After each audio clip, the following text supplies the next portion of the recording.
I watched the 2025 indie horror film The Fetus. These are my thoughts. I'll try to keep it spoiler-free. Going into this movie, my expectations were very low. I wasn't expecting greatness. I was expecting a fun, bad movie. The kind of horror film that's tasteless and ridiculous. Something so unhinged it becomes entertaining by accident. I've watched dozens of movies like that, and I usually have a great time. But what I didn't expect was to be so bored. And that's the real problem with The Fetus. It's not offensively bad. He liked the bottle more than he liked me. Well, I'll drink to that. It's not even memorably bad. That can't be right. He always wears a condom, so...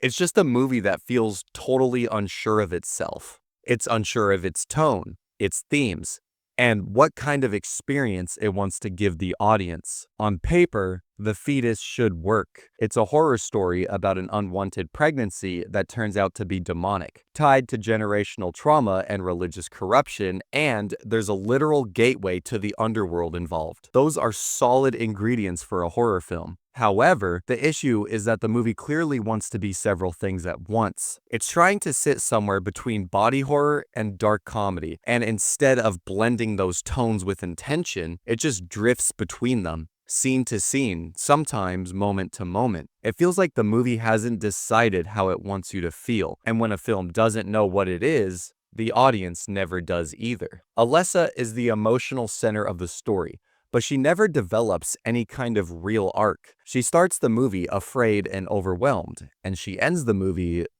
afraid and overwhelmed. The script gestures towards big ideas like bodily autonomy, fear of motherhood, and inherited trauma, but it never depicts those conflicts in a meaningful way. We're told she's conflicted, but we rarely see her wrestle with choices. Instead, Alessa exists almost entirely to react to things that happen to her. She endures pain and horror, but she doesn't evolve in response to them. That makes it difficult to invest emotionally in her fate because the movie never allows her to actively shape it. Chris is one of, if not the most frustrating horror partners I've ever seen. He's introduced as emotionally absent and selfish.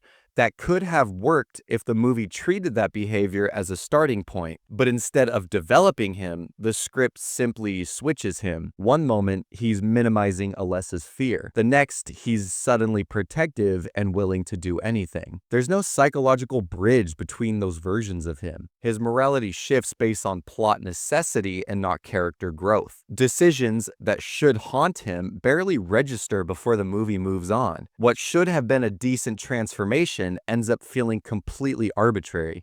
Maddox is meant to be the mythic weight of the story, the character whose past choices created the nightmare unfolding in the present. But instead of being explored as a tragic figure, he functions almost entirely as an information source. He explains the pit, he explains the demon, he explains the rules. His inner conflict is implied but never explored. His motivations feel inconsistent, not because he's complex, but because the script needs him to serve different narrative purposes at different times. And as a result, he never fully reads as a human being and more so just a way to move the plot forward. Here's the thing.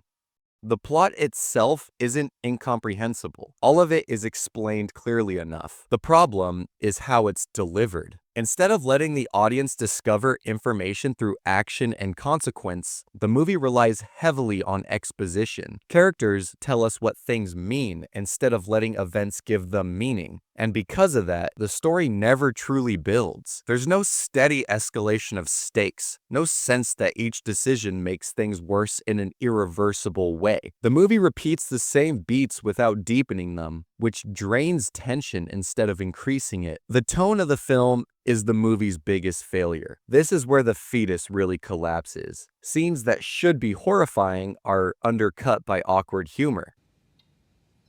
Are you gay? Scenes that flirt with satire are played straight, and scenes that want emotional weight are rushed past before they can even land. The movie never commits to a tonal identity, and because of that, no moment fully works. Horror needs tension, comedy needs timing, drama needs emotional investment. This film undermines all three by constantly shifting its footing. The Fetus doesn't fail because it's strange, grotesque, or low budget. It fails because it doesn't commit to a tone, its themes, or its characters. And worst of all, it's boring. For a movie built around such an outrageous premise, that's the most unforgivable flaw it could have. There are better bad horror movies. There are better serious horror movies. The Fetus isn't a disaster worth exploring. It's a missed opportunity that doesn't even fail loudly enough to be fun. Okay, Irish, so what did you think about The Fetus? You just saw it. I loved it. I really enjoyed it. Would highly recommend watching The Fetus. Make you sink like Titanic, your pigment,